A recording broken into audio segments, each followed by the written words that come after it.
Jadi waktu Gita bilang itu lagi marak-maraknya pelakor ya kak. Titik dimana Gita itu bilang ke Daddy, Dad, istrimu jadi jelek. Gita baru punya anak satu aja, badan udah segede gajah. Kayak parah sih komentar-komentar. Insecure itu bener-bener tinggi banget. Ada titik nggak bisa nerima diri sendiri. Ada titik waktu Gita ngaca kayak, gila badanmu segini Git, kapan kamu balik kayak dulu? Kayak gitu. Gita pengen nampol mulut-mulut mereka yang emang bener-bener ngatain Gita. Terus Gita juga pengen pakai baju-baju lama Gita biar seksi lagi di depan suami.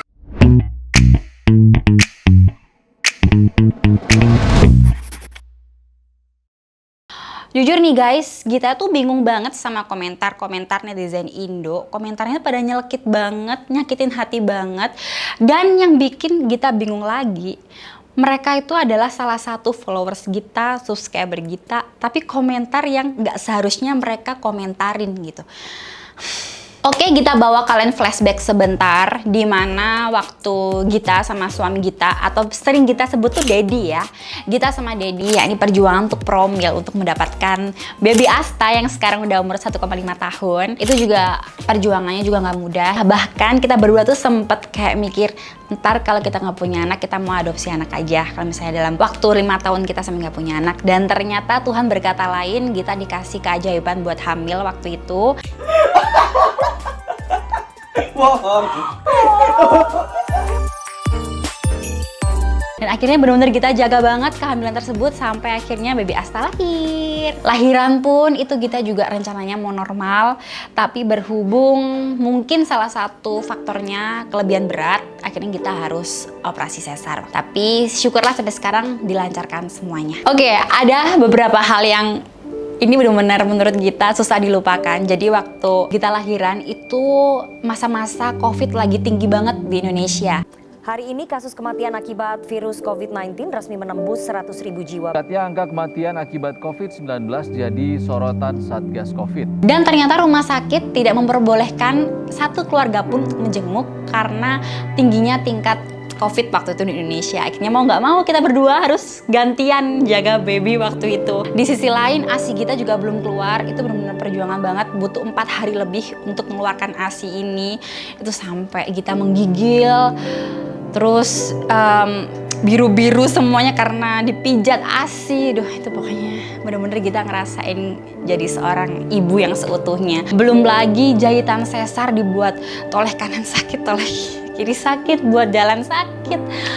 Tapi harus udah ngasuh baby yang harus begadang. Itu kayak stres campur gak siap, campur kok kayak gini, tapi campur happy juga, campur excited. Pokoknya macem-macem, tapi waktu itu bener-bener itu kayak momen yang gak terlupakan banget sih. Seperti yang kalian tahu, sebelum Gita hamil, Gita sering banget buat ikutan kompetisi-kompetisi fitness kan. Otomatis badan Gita bener-bener Gita jaga banget. Mulai dari pola makan, pola latihan, sampai kayak bener-bener apa sih asupan yang Gita makan tuh bener-bener kita jaga. Tapi semenjak Gita hamil, kayak gak tahu kenapa nafsu makan Gita tuh kayak banyak banget sehingga Gita gak bisa mengontrol berat badan Gita. Telur ini. Gita pernah ada di sisi bener-bener insecure banget dengan bentuk badan Gita waktu itu. Depan bulat, belakang bulat, ya kan? Akhirnya ada titik jenuh, ada titik insecure itu bener-bener tinggi banget. Ada titik nggak bisa nerima diri sendiri. Ada titik waktu Gita ngaca kayak, gila badanmu segini Git, kapan kamu balik kayak dulu? Kayak gitu.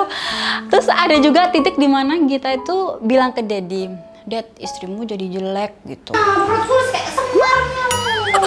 Kelihatan bokong gue kayak badut ini. Nggak secantik dulu. Dulu kan Gita banyak dipuji cantik, body goals. Terus sekarang kayak gini. Apalagi waktu Gita bilang itu lagi marak-maraknya pelakor ya kak. It's my dream, not her. My dream, Apalagi aktivitas Daddy itu juga banyak di luar rumah. Kayak dia lagi nge-gym, terus nggak pulang-pulang gitu. Jadi ya sempat ada rasa insecure. Nah ternyata rasa insecure ini tuh kayak semakin mentok banget ke atas ketika kita bacain komentar. Video-video di YouTube ini ada re-uploader kan yang nge-upload ke Facebook. Wah, parah gila komentar di Facebook itu. Kalau kita baca tuh kayak bener-bener ini otak bisa meledak gitu. Tuh lihat ada yang komentarin, masa komentarin kita baru punya anak satu aja badan udah segede gajah. Kayak parah sih komentar-komentarnya, kayak kita udah kayak nggak bisa nyebut gitu komentarnya. Ada lagi yang anggap remeh kita, ternyata tetangga guys. Oh my god, ini kayak bener-bener the real haters di depan mata gitu kan. Terus akhirnya setelah kita keinget tuh kita kayak mau, wah aku harus comeback lagi nih. Ada faktor lain guys, faktor lainnya tuh ada dan muncul dalam diri kita sendiri. Yang pertama, for your information, baju-baju kita yang dulu sebelum hamil itu banyak banget kita kumpulin ada dalam satu kotak, dan itu cuma kita lihat gini doang tiap hari. Terus pernah ada satu baju yang ketinggalan di lemari, kita tempelin. Ya ampun, kita tempelin di bawah juga. Cuma muat di betis. Kita kayak, wah gila, ini kayaknya harus bener-bener diet nih kan. Selain itu, kesehatan. Kita tuh udah sering dapat DM dulu ya sebelum hamil. Banyak cewek-cewek yang ngeluh kalau dia tuh obesitas, terus lututnya sakit. Kita kayak sedikit nggak percaya, masa sih obesitas bisa nyebabin lutut sakit. Akhirnya kita ngerasain sendiri fase itu, dimana lutut ini kayak bener-bener sakit gitu. Dibuat jongkok, berdiri tuh kayak langsung nyut-nyutan. Itu yang pertama. Yang kedua, nafas kita bener-bener ngap banget, ngos-ngosan. Sebelumnya kita ini tipe orang yang mukanya itu jarang jerawatan. Dan semenjak obesitas ternyata muncul jerawat di sini. Pokoknya bikin look tuh kayak kita jadi nggak pede banget. Akhirnya boom, meledak. Pernah satu malam tuh kayak nangis jadi-jadinya gitu, kayak aduh gimana sih gini gitu. Akhirnya untung Daddy bisa nenangin dan oke, dikerjain satu persatu, dipikirnya satu persatu, jangan semua dipikir, jangan semua dikerjain.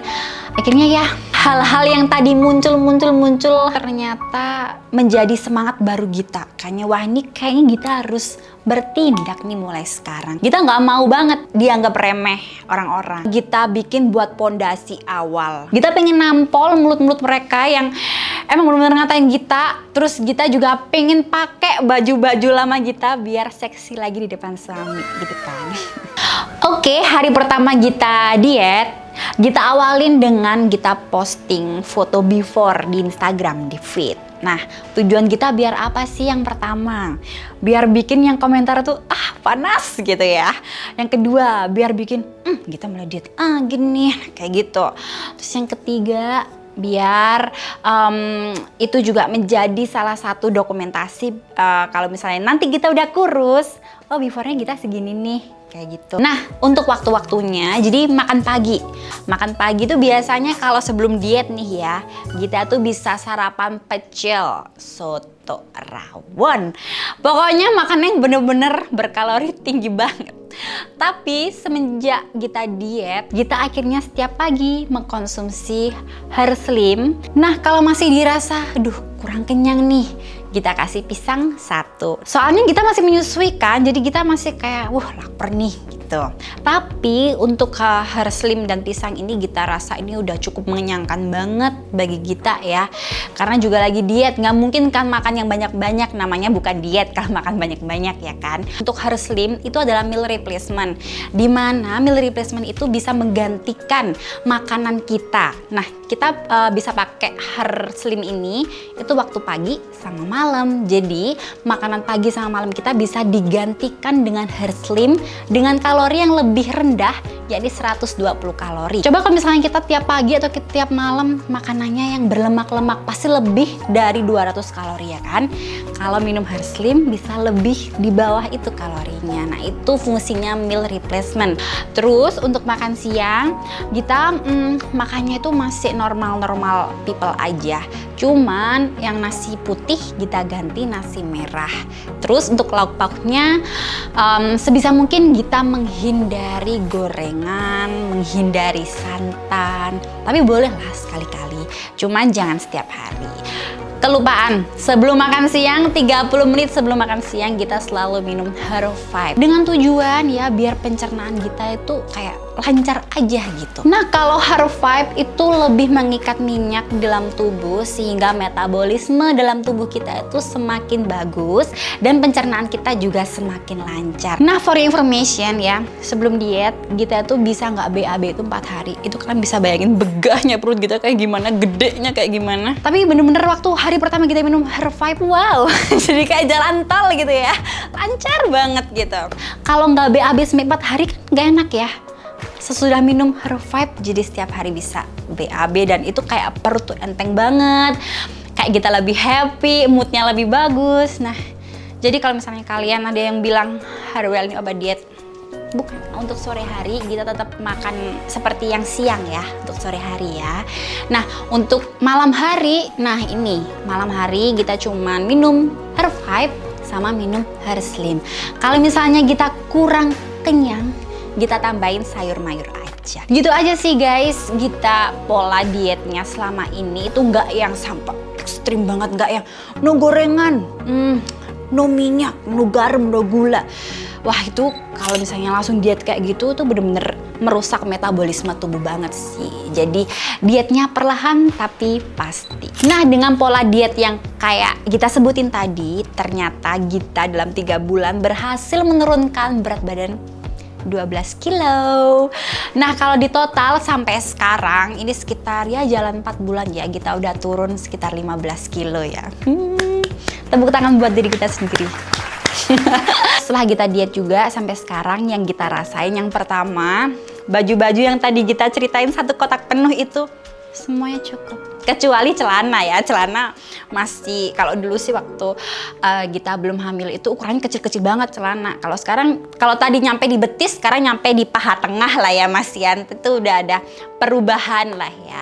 Tapi kalau yang dress atau yang atasan itu semuanya cukup-cukup.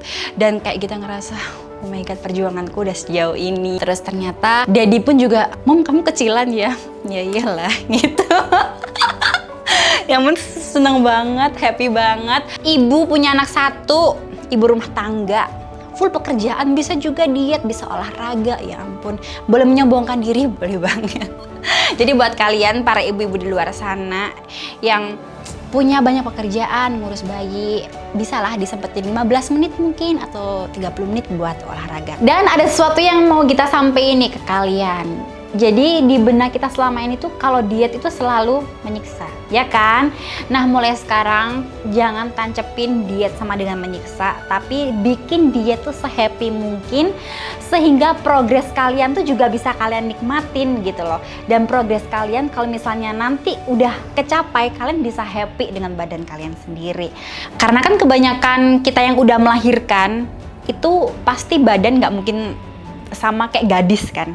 Jadi kita pasti kayak udah hopeless gitu sama badan, apalagi udah ngurusin baby itu, alah kapan sih ada waktu olahraga gitu. Nah, itu kita pengen banget jadi penyemangat para bunda-bunda di luar sana. Kita aja bisa, masa aku nggak bisa sih? Nah, kita pengen jadi penyemangat kalian semua.